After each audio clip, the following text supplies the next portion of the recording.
Measures of central tendency, variability, and spread summarize a single variable by providing important information about its distribution. Often, more than one variable is collected on each individual. For example, in large health studies of populations, it is common to obtain variables such as age, sex, height, weight, blood pressure, and total cholesterol on each individual.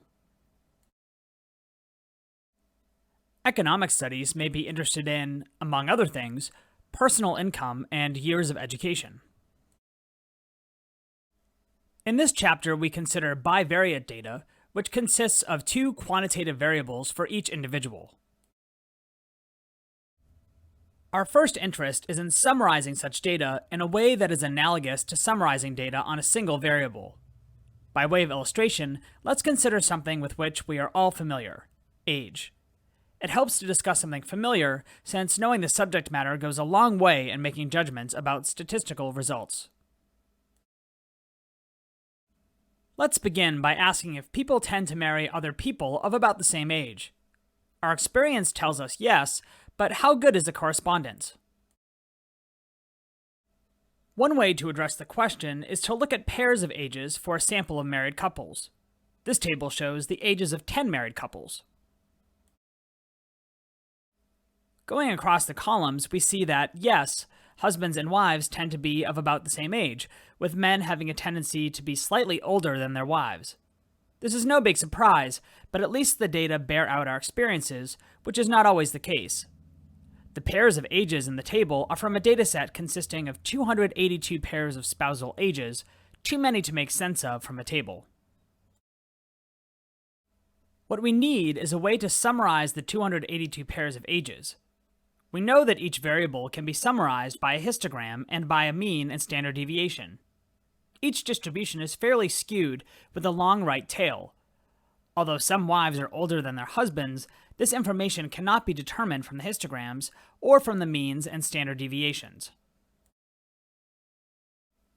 Another example of information not available from the separate descriptions of husbands and wives' ages is the mean age of husbands with wives of a certain age.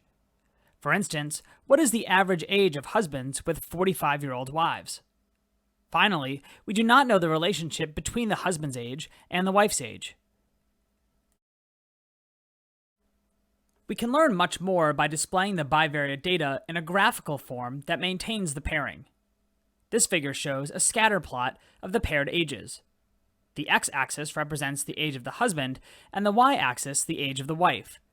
Each blue dot represents one married couple. The graph shows clearly that there is a strong relationship between the husband's age and the wife's age. The older the husband, the older the wife.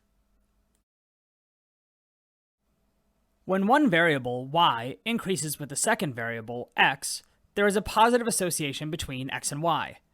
Conversely, when y decreases as x increases, there is a negative association. A second characteristic of these data is that the points cluster along a straight line. When this occurs, the relationship is called a linear relationship. This figure shows a scatter plot of arm strength and grip strength from 149 individuals working in physically demanding jobs, including electricians, construction and maintenance workers, and auto mechanics. Not surprisingly, the stronger someone's grip, the stronger their arm tends to be. There is therefore a positive association between these variables. Although the points cluster along a line, they are not clustered quite as closely as they are for the scatter plot of spousal age. Not all scatter plots show linear relationships. This figure shows the results of an experiment conducted by Galileo on projectile motion. In the experiment, Galileo rolled balls down an incline and measured how far they traveled as a function of the release height. You can see that the points do not fall on a straight line. If you drew a line connecting the lowest point and the highest point, all of the remaining points would be above the line. Scatterplots that show linear relationships between variables can differ in several ways, including the slope of the line about which they cluster, and how tightly the points cluster about the line. A statistical measure of the strength of the relationship between variables that takes both these factors into account is the subject of another section.